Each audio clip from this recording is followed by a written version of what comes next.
Well, welcome to session 2 of Rhythm Interventions Online 2023. For this session, the focus is hybrid convergent therapy for long-standing persistent AF. I'm delighted to be joined for this session by 3 expert panelists. My colleague Syed Hassan from Barts in London, UK, Mark Lemire from Brussels, and Rio Course co-director Roderick Tung from Phoenix, United States. Thank you all for joining us today. We bring you this case from Roderick Center, the University of Arizona College of Medicine, Phoenix, with 2 operators. Such is the nature of this procedure, the surgical part of the case was performed by operator Ken Fang and was pre-recorded a couple of weeks ago. So we'll take a look at that at the moment, but first let's join Dr. Wilbur Su in Arizona to provide some background to the case. Hi there, welcome everybody. This is Wilbur Su, and next to me is Dr. Puneeth Kachapati, our fellow. And we are now in the middle of a remapping and the touch-up ablation for the Convergent case that you just heard about. I think we'll a few slides to introduce the patient. So this is a 50-year-old gentleman with a history of really long-standing persistent atrial fibrillation.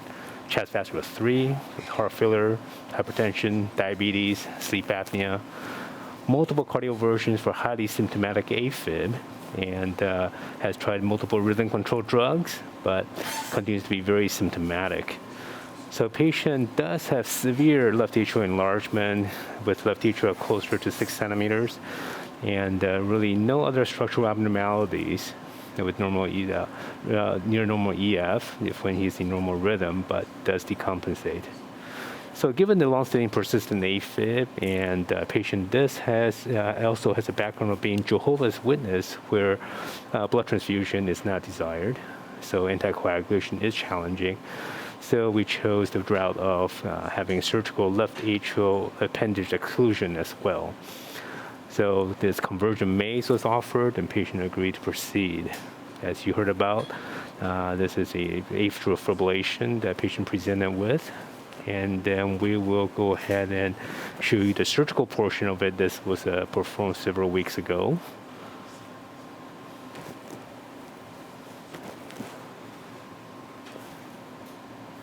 So this patient is a 50-year-old male with a very long history of atrial fibrillation, spanning more than 10 years. He really hasn't been treated because he's had very minimal symptoms associated, as he is rate controlled. However, within the last 12 months, he has gotten progressively more short of breath. So he sought the attention of electrophysiologist. Upon inspection, he has a very large left atrium, about 5.5 measured based on preoperative echocardiogram. And the feeling was that with his long-standing history of atrial fibrillation and his very large left atrium, that he may be a good candidate for a convergent maze procedure, hybrid, where we would do the convergent portion first, the ligament of Marshall, through a left thoracoscopy, as well as the exclusion of the left atrial appendage with an AtriClip, follow within 30 days with a EP mapping, pulmonary vein isolation, percutaneous ablation, and then basically a touch-up of the dorsal aspect of the left atrium, depending on the findings of EP mapping.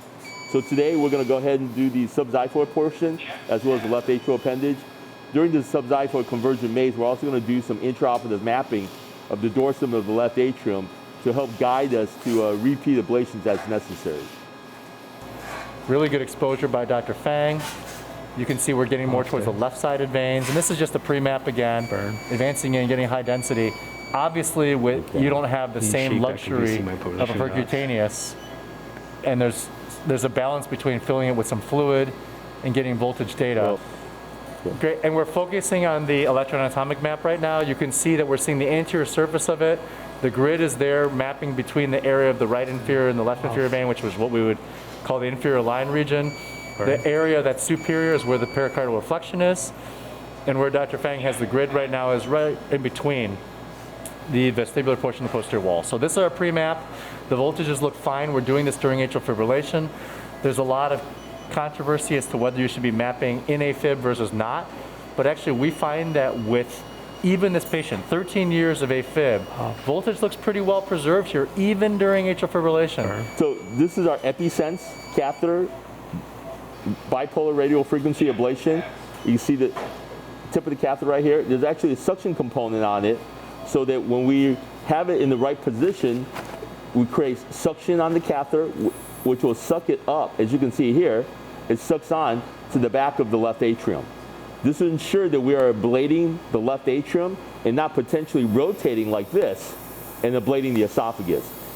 So this is the right inferior pulmonary vein, and we're going to start off by placing this adjacent to this, and we can see as I push up, I go all the way up to the pericardial reflection, adjacent to the right superior pulmonary vein right now. Suction on, please. And So I've turned on the suction. And can you just push until you feel like there's resistance? I can feel the resistance, so I'm all the way up to the pericardial reflection. And what I'm going to do, I'm going to back off to allow the heart to fall on top of the catheter. Those little black lines right there tells me that the direction of the ablation is going towards the roof, and that assures me that I have the catheter in the right direction. Okay, the suction is off. Saline, please. Beautiful exposure. Make sure all the warm's out, right? And off. Burn. Okay. Saline is in. Temperature is 35.5. Okay. Ablation on. And Good. off. So we look at our ablation line right there. If there's sporadic variability, that means our contact's never good. So far that contact looks perfect. Okay. Okay. Your suction is off. So we're going to go back and inspect our ablation line. We're suctioning all the saline out that we put in. Hold this, please. Like that. We go in. Catheter's coming out. As we go inspect it, you'll see that we've gone all the way up to pericardial reflection. So Celeste, I need to We're going to go now adjacent to our ablation line here. Make sure we have good overlap. I'm going all the way up to the pericardial reflection there. To the Suction on, please. I need to mark off entire lesion plan. That's Back off a beautiful. little We bit. can see the Saline. section there, letting the heart fall. And then let's show them Your ablation here is on. You want it on? Yep, ablation on. 35.6? Record on for the second lesion here. We're doing it at 30 watts, 90 seconds.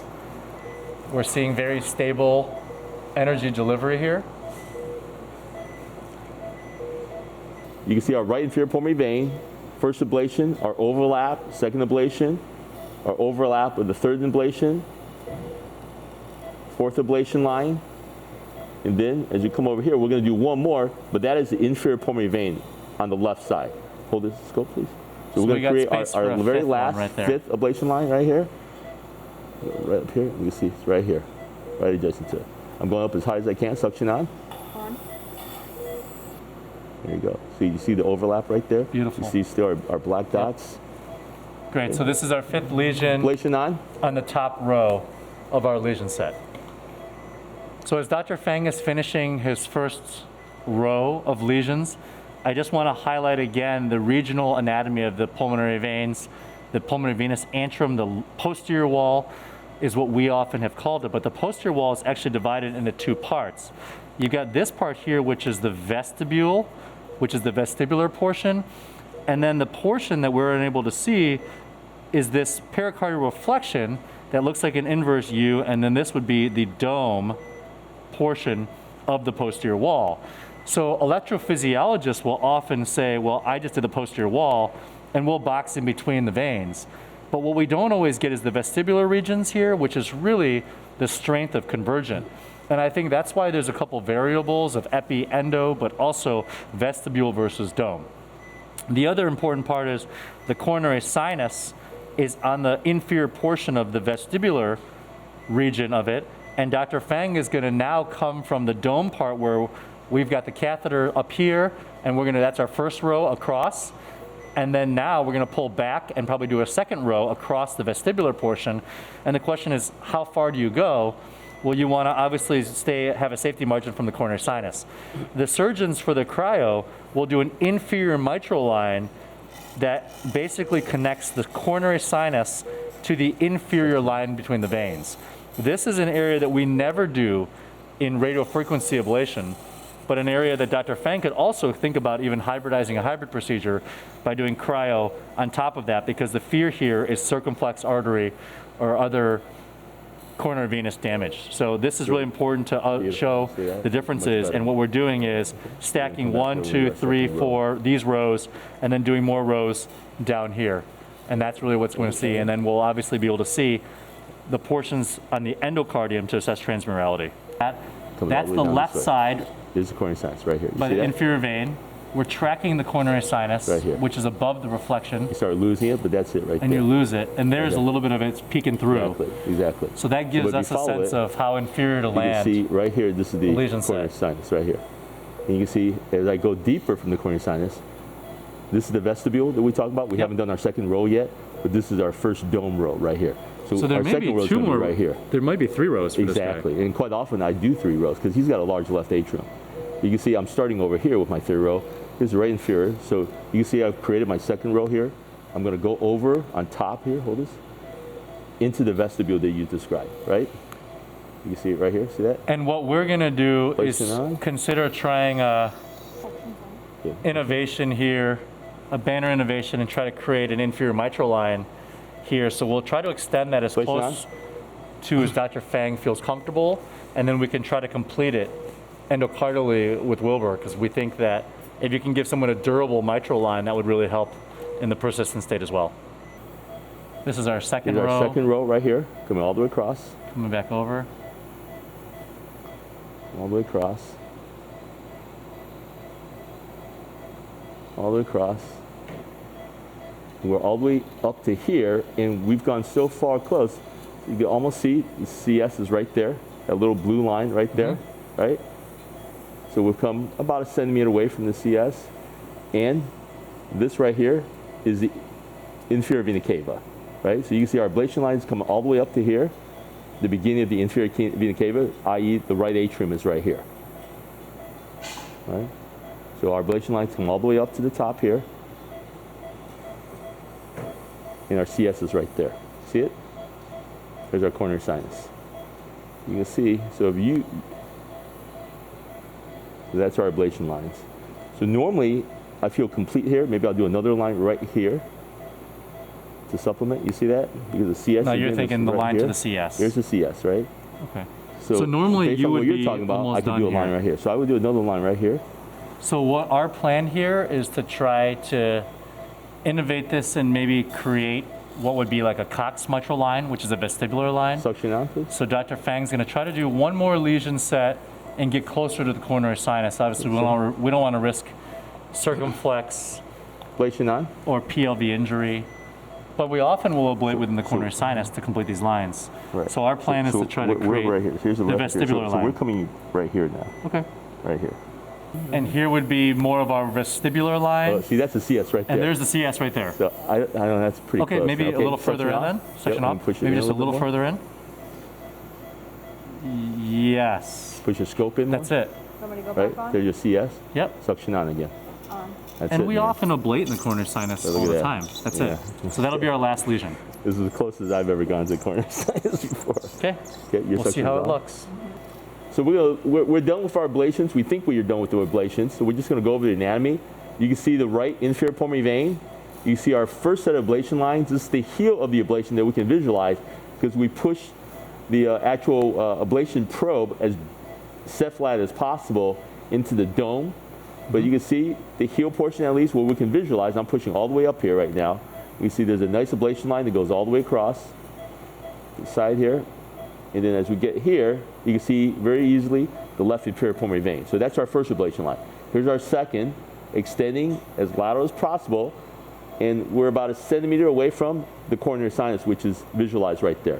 So as we come across, again, our second ablation row coming across, we have good uniformity coming all the way across from the left side to the patient's right here. As we come over here, you can see our ablation line goes here, and that structure right there is actually the inferior vena cava. So we've gone clearly within the vestibule and beyond, coming all the way across. Our third row, or half of a third row, coming out all the way across. Create a nice ablation line. Then we did something a little bit extended this time, which is this ablation line right here, which goes beyond even our third row, getting as close to the coronary sinus as possible, which It's right in this region. It's hard to visualize sometimes, but here's the coronary sinus following it. If you follow the coronary sinus this way, across. So here we have the final electroanatomic maps pre and post, the first part of the surgical aspect of this convergent procedure. On the right, you have 0.1 to 0.5, which is normal voltage during atrial fibrillation. We are still in atrial fibrillation, so we didn't get a conversion or anything like that.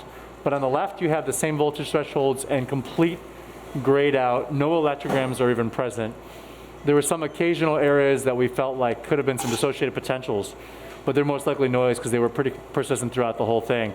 Then you can also see that we've done a slight modification. We've done inferior extension, and it comes all the way to the area in purple, which is kind of the coronary sinus region. So we've done a pretty good extension of this to emulate a Cox maze and a vestibular mitral line, and we'll try to complete that on the endocardial procedure. And then now that wraps up phase 1 of today. Dr. Fang is now going to do a left-sided limited thoracotomy and manage the left atrial appendage, as well as take down the vena Marshall. So you can see that we've placed a Gore-Tex suture to kind of lift up the pericardium, taking great care not to potentially violate the left phrenic nerve. But as we brought it out through the anterior chest wall, externally you can see you have a Kelly clamp on it. It does a really nice job of really opening up the pericardium so we can see the left atrial appendage. And you can see there's a very sizable left atrial appendage right here. We have our transesophageal echocardiogram probe in.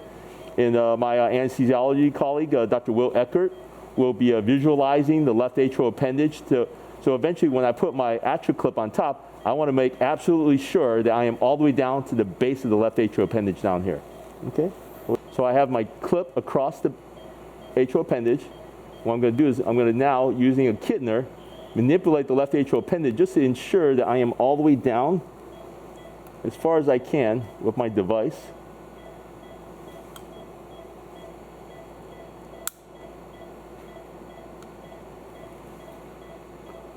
That's the beauty of the rotating tip of this thing, that you can really maneuver it to get it all the way down to the base, as you can see right here. I get it to the point where it's not as far down as I want it to be. So I like the position of that a lot better. Really get that tip down as much as possible here. This base. And clip is down. We're going to have maybe a little bit further on the end here.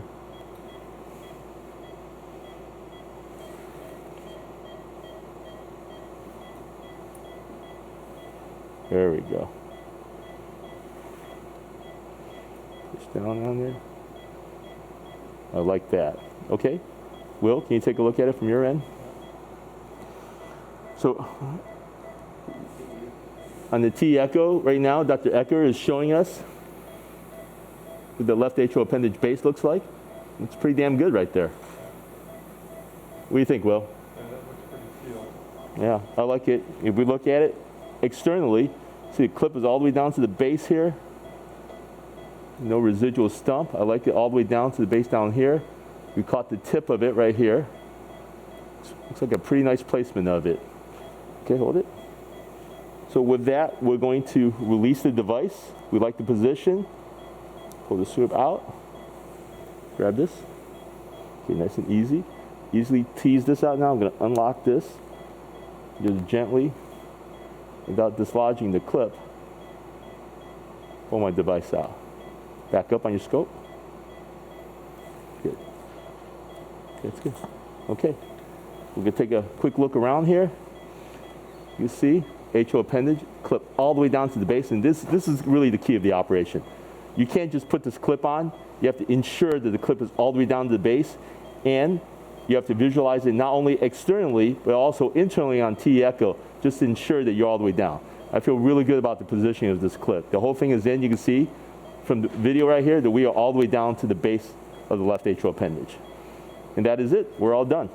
And just to end our session here, I want to thank our staff. We have Dr. Will Eckert, anesthesia. On top, we have our wonderful Rachel, our surgical tech. Say hi, Rachel. Wave.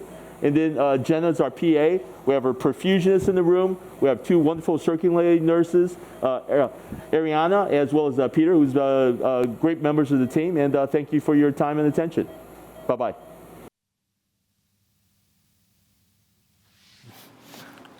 You're welcome back.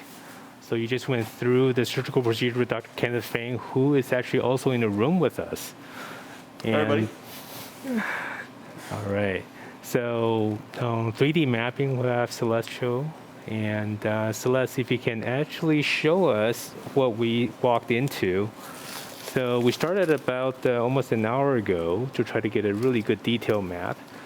And let's show the initial map that we started with. So we're using Rhythmia mapping system. We map with Orion and show the voltage map first. Yeah, the very first voltage map that we saw was actually this. So we did a detailed voltage map, and the cutoff for the voltage from the color scheme you can see is 0.05 millivolts. So there's a clear large area of posterior wall modification that you can see, and on the PA view. And so if you use the cutoff of 0.1, that whole area will be largely considered dead, for at least from the endocardial side as well. But if we map down to 0.05, there is some visible tiny little signal that we do see, which I'm not even sure if that's real, but looks like if we look at conduction, it may be real. So of course you saw on the in the epicardial side that we also try to create a mitral line. We can see that there is a more of an extension of a scar down toward the coronary sinus, which we marked off in blue, which we're thinking about, well, that should be where we can complete the inferior mitral line. So we went ahead and mapped the activation. So why don't we show some baseline activation? If we show that in the PA view, what the activation looks like. So collect over 6,000 points with Orion. You can see this is coronary sinus ospacing. This nice propagation. Show the PA view of that zone, we think, to see if there's true activation throughout. So there is activation throughout the posterior wall that we should try to clean up. And the inferior mitral line does have that more of extension down that we were trying to complete as well.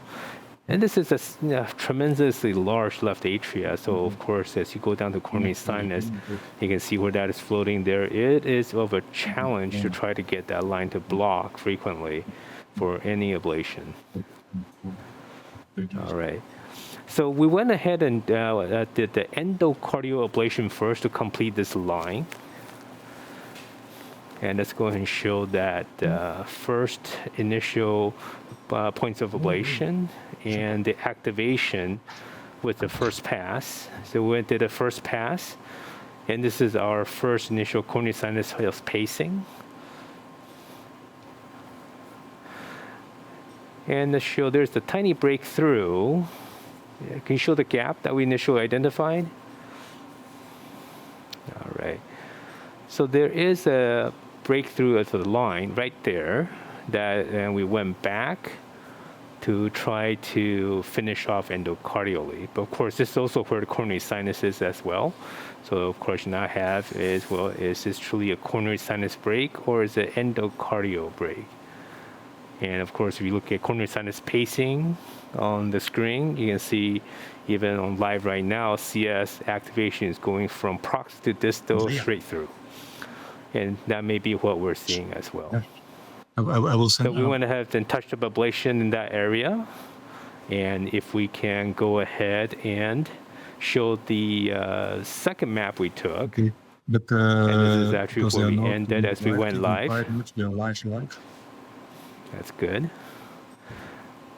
All right. I go and show the, yep. So this is the second pace map. Okay. Show where the breakthrough is now. Stop it and where to break through the line. So this is more diffuse, probably more in the coronary sinus. Therefore, then we backed up and say, all right, let's finish off this line first if we can, and try to at least finish it on the coronary sinus side. All right, so this is where we are in the current live case. I'm not sure if there's any questions so far on what we see so far. And if we want to go back to the original voltage map, Dr. Fang, is this kind of what you expected walking in? No, I mean, obviously our post-ablation mapping looked pretty thorough, but you know, you're going down to a voltage that we don't usually look at. And I mean, this could change the paradigm, right? I mean, I can ensure that I can make everything dead by just ablating, and just over ablating. So maybe that's what we need to do, is that our assumptions has to always be that maybe, you know, one thorough row is not enough. Maybe two separate rows, overlapping each other, you know, on one, you know, two additional ablations, just to ensure that everything is completely gone, and try to make their lives a little bit easier. Well, the other Dr. comment Fang, is that when you Dr. when you Fang, look you at the mentioned that you voltage, were. You Sorry, see Dr. which Fang, you when you look at the voltage, Dr. Schilling, it's only the really gray area that doesn't have activation. So it's really important that everyone understands. Yeah, that there's let's a go and confidence show match. the activation. But there's Yeah, activation let's go beyond show even the low area. PA view. Let's go and show the PA view on the initial map and the activation slowly, so that we can look at that and try to learn to see what does mapping of this mean. So this is the activation. Go and play that slowly. So this CSR spacing. This is before any ablation was done.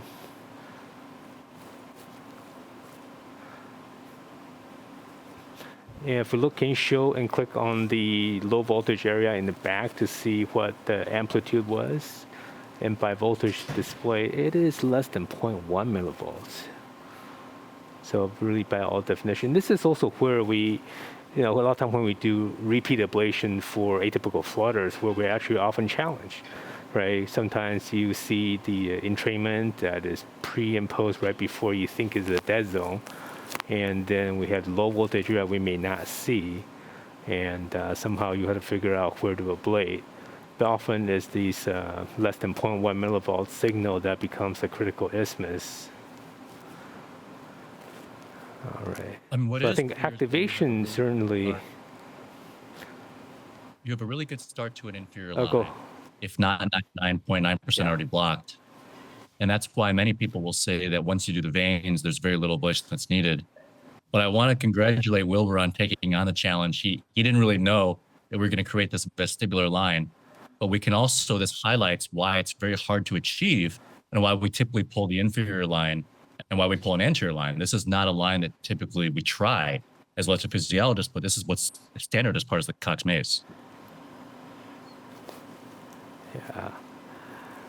So, yeah, but actually this is my go-to line sometimes if nothing else blocks. Sometimes when I do redos, and we did a 7 times redo not too long ago, and this is actually a line I created after everything else had failed, before going epicardial. Let's see, a blade here. So I'm going to start continue to touch up this area and form the coronary sinus now.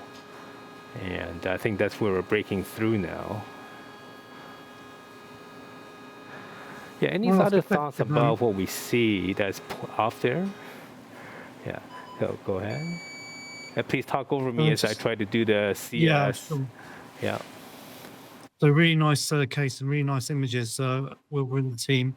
With the atria clip on the appendage, and when you're ablating at the vein of Marshall, how often do you see microisthmus block when the patient comes back endocardially at that time? Yeah, so the nice part about what Dr. Fang already did, and I think that got a little glossed over in the edited version of the surgical portion, is that Dr. Fang is great at ligating the ligament Marshall for us and ablating that area very well. And so as he was working on that left atrial appendage, which for this patient, you know, for us, the complete exclusion of the appendage is so much better than having to deal with hardware in the general terms. And but then to have Dr. Fang going epicardially and really ablating that and ligating that ligament Marshall right off the bat, that's definitely a lot less worry for me. And sometimes the lateral isthmus line would be easier that way too, because he already did that part. So yeah, so this collaboration between knowing what Dr. Fang did versus what I need to do endocardially could be a nice complement in that way. All right. And the ablating of the ligament of Marshall really doesn't the surgical procedure doesn't really add much time. It's a very straightforward addition to the appendage occlusion. Yeah. Usually, I just the same Ablate. harmonic scalpel that I use to open up the pericardium to Ablate. get access. I just use that same device, and as soon as we get in the pericardium, expose everything, we could easily visualize the ligament of Marfil, and we just put our clamp directly on top of it and cut it all the way down to the base. Yeah. Can you do that every time, Ken? Every single time. Yeah, I think that we find that's such a reliable way to modify the ligament Marshall area when he does the appendage. Probably it should always be done if you have a direct view there. Yeah. Blade there. And of course, this inferior mitral line is always not the easiest because of the limitation of coronary sinus as well. And so we're going to try our best to try to finish this. So sometimes you see endocardial block, but the CS may not be blocked. All right, blade here. How about the area extend into how far it is into the vein? Yeah, if you want to comment on the area of ablation, of what you typically see covering, what's the surgical limitation there?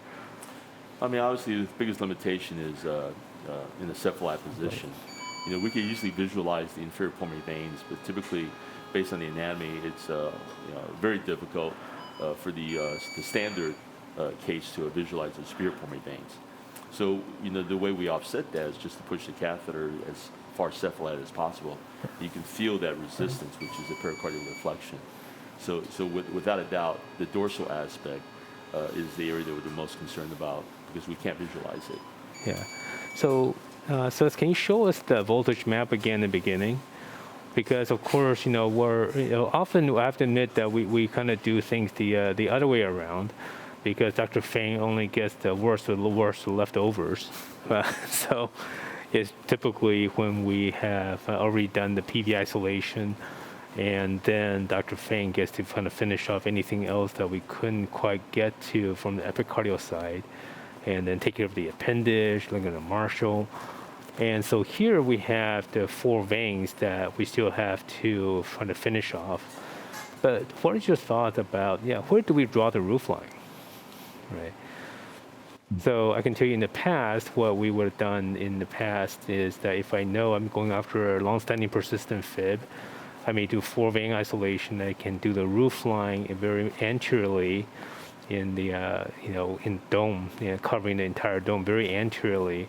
So because I know that complements what Dr. Fang would have to do, because he can finish off the inferior part of that posterior wall very well. And I would have taken care of all of that superiorly and around the vein.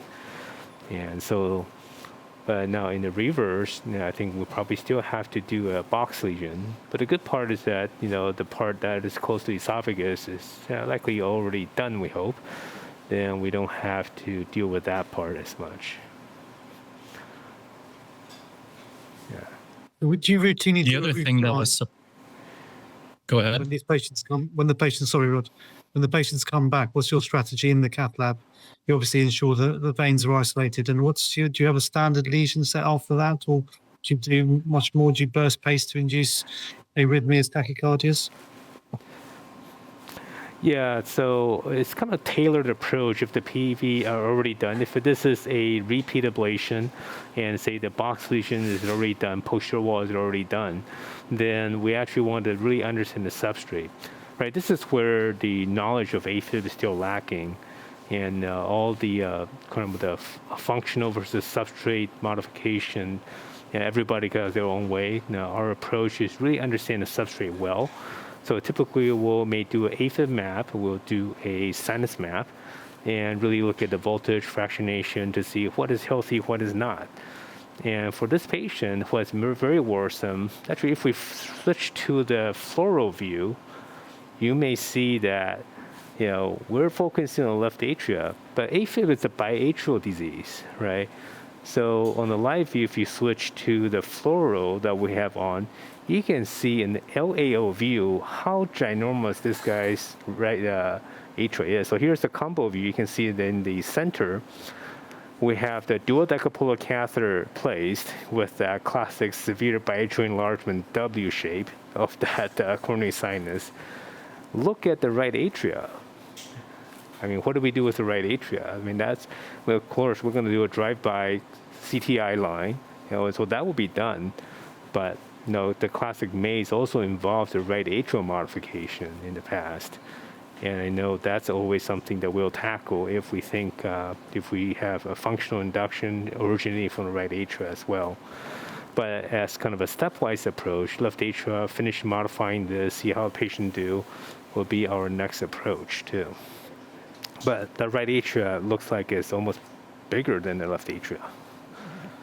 Whether it's attributable to his sleep apnea, that definitely needs to be addressed as well. And of course, this is a systemic disease, not just an atrial disease. But the good side is that, say if the patient does revert back to atrial fibrillation, again, given his Jehovah's Witness, the preference of not being on anticoagulation, appendage is mechanically excluded. So would you place this patient on anticoagulation if he goes back to AFib? What do you guys think? I think we had an interesting poll just even on the first case about anticoagulation. Dr. Schilling might want to take that. Everyone's seen the left atrial appendage, clipped down to the base.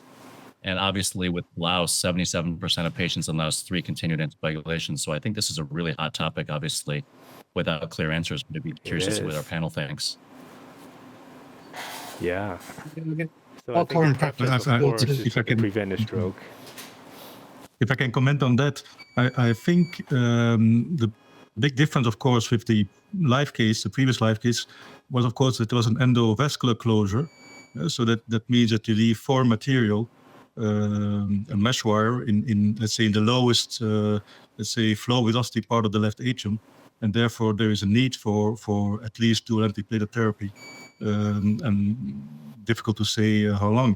I just did a patient with endocarditis today, and this is already the fifth clip, the fifth Amplatzer that I look from the inside, and this was placed more than a year ago, and there was no complete endothelialization of the device.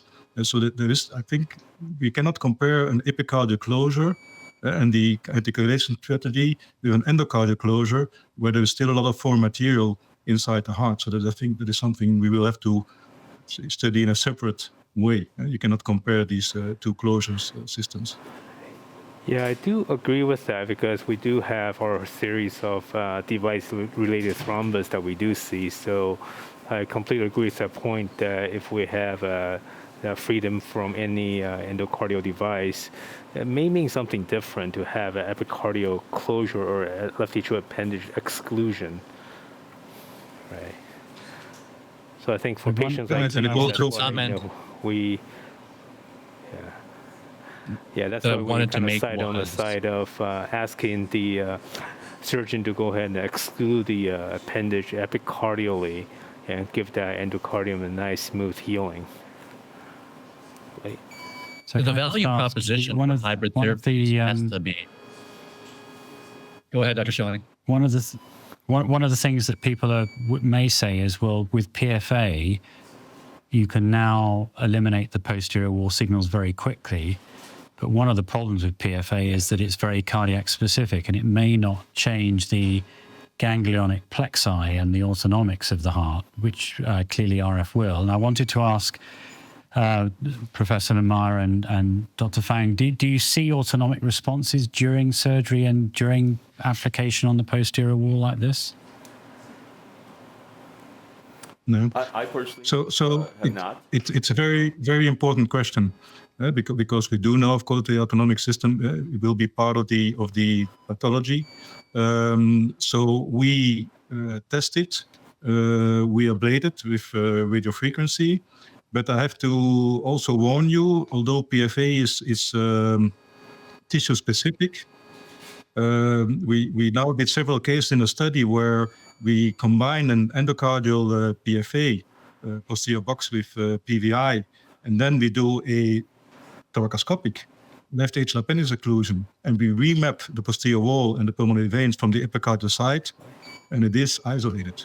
And we did high frequency stimulation on the ganglia, and they seem to be also acutely, it's of course acutely, they seem to be, let's say, out of order. But we did have several cases redo after PFA, so after 3 months, and there we see reconnections of the posterior wall pulmonary veins. In those reduced, that's 30%. Of course, these are the failed, so there must be some things like our cases. When we fail, typically there are some reconnections in 1/3 of the patients.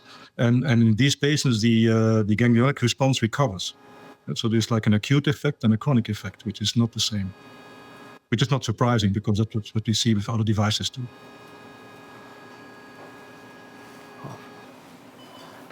So, Mark, let me ask you a question. So for me, I would just ask one question, because it's interesting. What I like a lot about this approach, and it's really a beautiful example, is the fact that you don't need any dissection for the epicardial part, which makes it more, I would say, safe probably. Also more easy to teach to let's say a larger group of surgeons.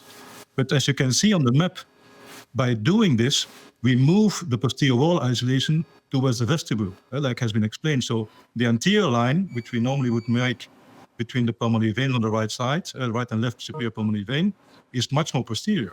It's between almost the carina of both veins, one to the other. So our posterior box is much more, let's say, towards the vestibule, and therefore also the ablation goes much more towards the coronary sinus. And I'm always impressed, or let's say, astonished that we don't see more mitral isthmus-dependent flutters, because if we increase our lesion towards the coronary sinus, and we don't complete, because you're not completing the mitral isthmus line, but most cases will not do that, then there should be more mitral isthmus-dependent flutters. And also, I think why it's important, because in a MACE procedure, or even in a normal EP procedure, we typically make our inferior line by connecting the inferior pulmonary veins. So we don't isolate the vestibule. But perhaps we should change our strategy, because that's what we do in an EpiSense procedure. We do isolate the vestibule. Dr. Wilbur, I guess you're go all the way avoiding down to the Bachman's bundle CS? as well.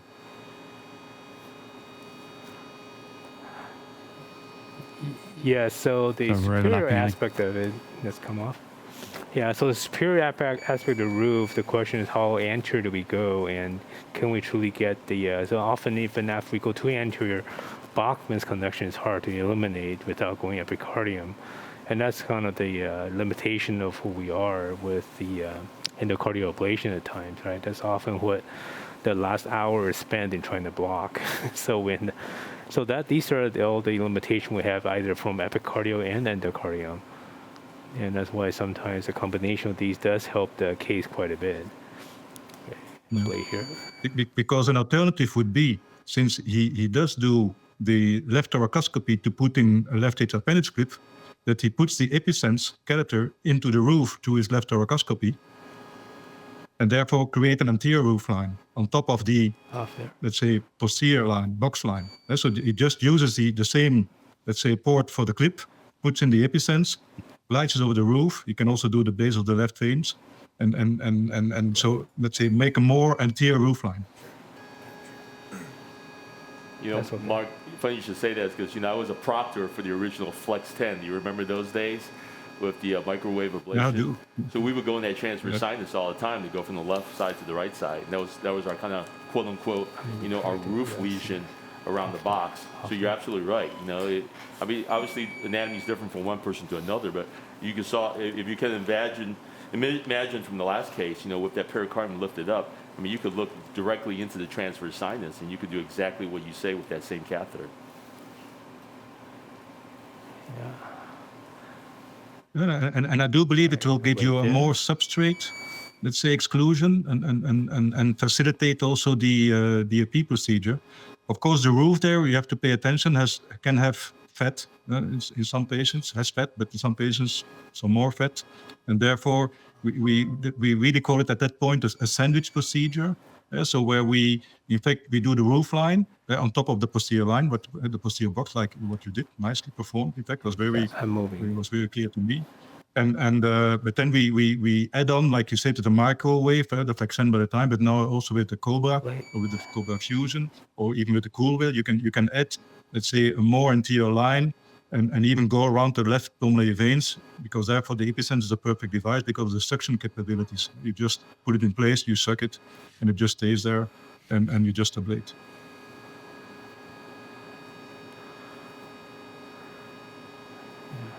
Is that something that you do on a regular basis, Dr. Lemaire? Yes, I do. Yeah, I do. Yeah. I have to admit that I like a lot the EpiSense. It's a very good ablation tool because it gives you, let's say, in most of the patients, reliable lesions, and it is rather fast. And so in all our patients, we add this let's say, ablation on the roof and on the left veins. So because that facilitates also the work for the electrophysiologist, and also by making that line on the left veins, you connect, in fact, the left vein isolation, superior vein isolation, with the base of the appendage, and then you put your clip on that line, and therefore you isolate, let's say, also that potential isthmus between the left atrial appendage and the left superior pulmonary vein, and you go with a ridge, which is also an advantage. So I that's something we do in all patients. You know, now Accredited has their steerable EpiSense ablation catheter, which makes that even more easy to perform. Yeah, and if you are really trying to, let's say, challenge yourself, you can open the pericardial flexions from the left side, from the cable vein, superior and inferior, and then you can put a steerable device even on the right veins. Yeah, so, we did. I mean, it is possible. But of course, every time it becomes a little bit more challenging. Yeah, but I know you can do that. That's not a problem. But so the way the EpiSense is designed, and that's why I like it a lot. It's a design, let's say, that allows surgeons with less thoracoscopic skills to start to learn the procedure, improve their skills by getting the numbers, and then build up upon the procedure. And I think that is what I like about this technology. Right? It allows you, if you compare that with the bipolar clamps, you immediately have to go to the, let's say, the more difficult dissection and positioning. Well, with this technology, of course, you can really build up your knowledge, build up your experience, and increase your lesion sets, depending upon the patient, of course, but depending also upon your skills. One of the things we've started doing at Barts now, in conjunction with the conversion at the same time, is to use the lariat device to close the left atrial appendage. So we offer patients whom are not suited for lariat a thoracoscopic atrial clip. But those patients who are suitable for the lariat, the beauty of doing it at the same time as the conversion is that it's the same access to the pericardium, and it's a 20 or 30 minute procedure at the beginning of the conversion case, which is really straightforward, and it leads to a shorter stay in hospital. The cases we've done so far seem to have be working very well, and so it's just another tool, I think, alongside the AtriClip to offer patients, which seems to be effectively excluding the left atrial appendage. No, I completely agree. It's a great alternative. So that's why I do believe the moment you do a left thoracoscopy, in order to put a clip inside, then you better use that access also to increase your ablation set. Yeah. Because that gives you, let's say, the purpose to do that. Because otherwise, like you said, you could put the wire from below to keep the same incision, and you can go even with a steerable device. You can even go one step ahead and only do everything to the left thoracoscopy. So you don't longer need the subsiphid approach, because with a steerable device you can do it from the thoracoscopic approach. But then of course you have to learn to be a thoracoscopic surgeon. Because again, it's a different story. So for those who are not familiar, I would start like what you said with a subsiphid approach. Do the lariat, then with experience And if your EP cardiologists are interested, you move to the thoracoscopy just to the clip on the appendage. You get experience on that side. And the moment you get experience on let's say, both procedures, then perhaps you can move into a left thoracoscopy alone.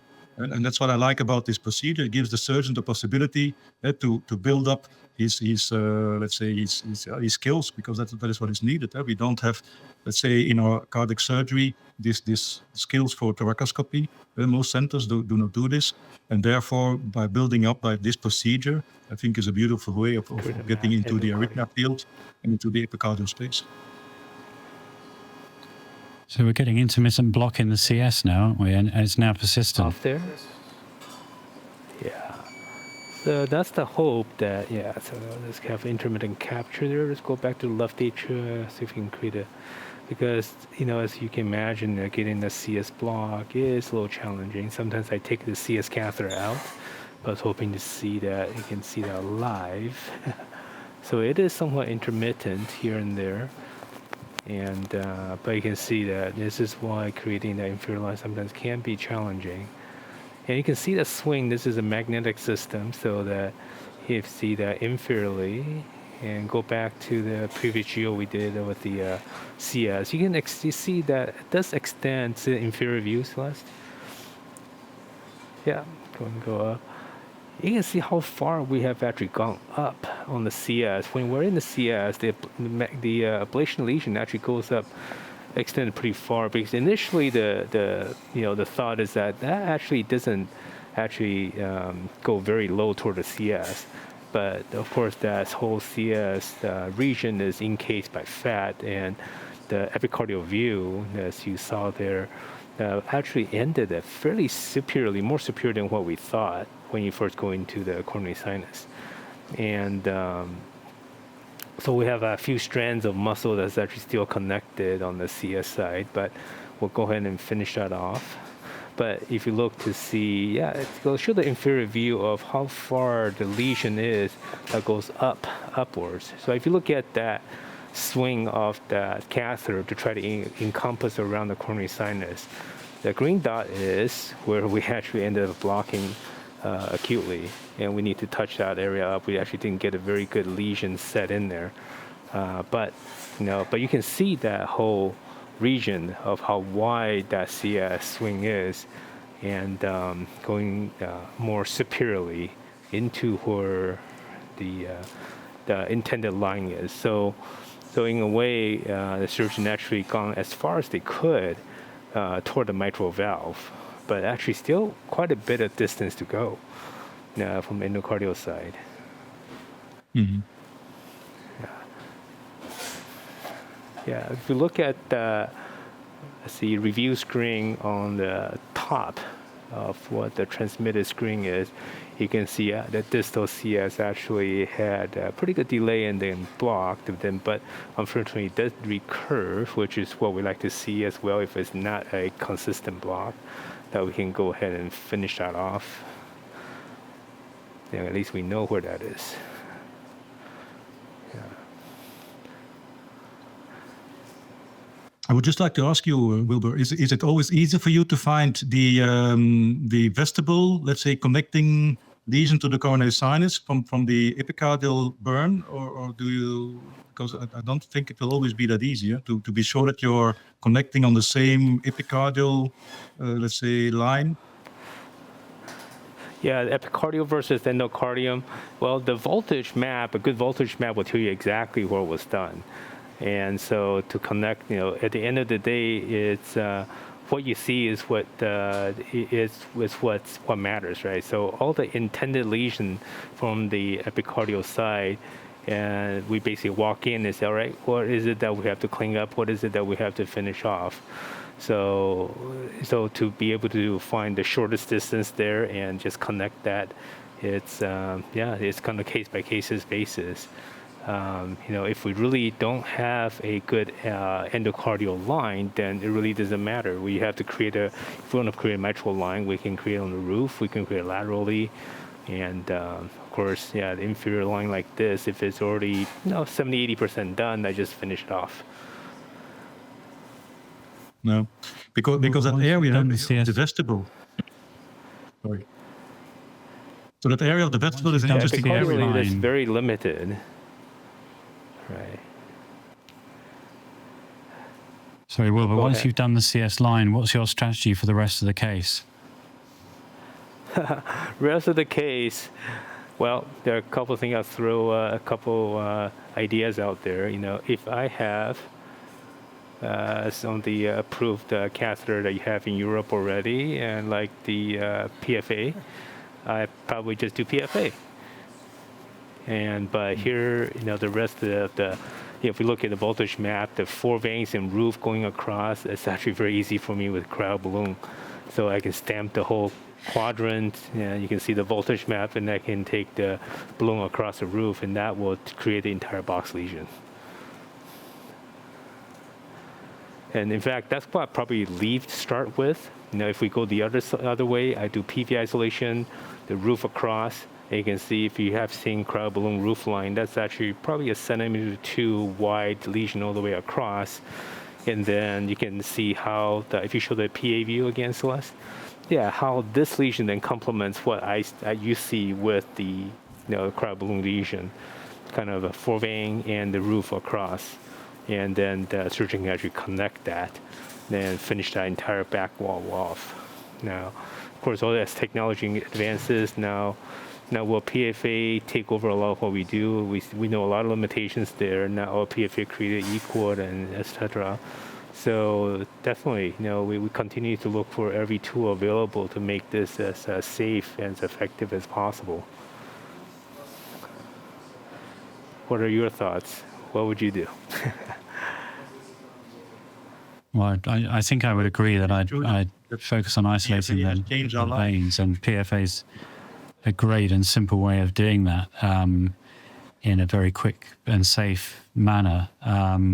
So I would tend to concur. And then beyond that, I think at the moment we're looking to systems that allow us to map AF and try and get better insights as to where we ablate. And hopefully later on this afternoon we'll show a case of one of those. And then we've got with star mapping, and Volta is doing a session later on in this meeting as well. So there's 2 very interesting cases that are being shown to look at where we should ablate.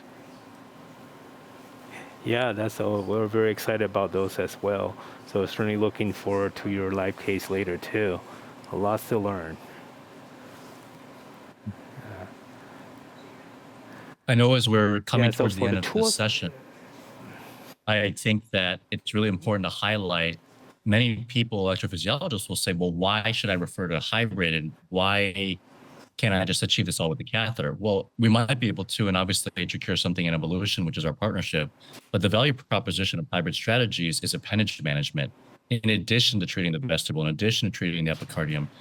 And then we have always thought that if you can guarantee a mitral line, which obviously the vestibular might be the hardest because it could be 8 to 15 millimeters thick, then that really increases the value add for epicardial. So a mitral line, left atrial appendage management, posterior isolation, and pulmonary veins, that would really complete the package of saying we could probably do a better job there. But we also have to remember that with a lot of the Cox-Maze, some of the surgeons are not doing the same level of rigor for the electrophysiologic testing that we're doing right now in the EP lab to guarantee that you've got black on both sides. So I just applaud Wilbur for working on this vestibular line, because this is real world, that even having done epicardial, this is how difficult it can be. And we know that this is probably the rule for so many of these lines, that these mitral lines are really challenging, even when you have 2-dimensional access. I would completely agree with you, Roderick, there. It's a heartbreaking line to try and create, and sometimes very frustrating, but if you keep going, you'll get it in the end. Any last comments from Said or Mark about this before we wrap up this case? Well, just congratulations to the team. A really nice case, really nice demonstration of some of the challenges here. And so well done and thank you. Yeah, for me the same, Great, thank you. and I'm happy you started with the mitral isthmus line and not with the PVI, so you showed the tough part. Thank you for that. Yes, great.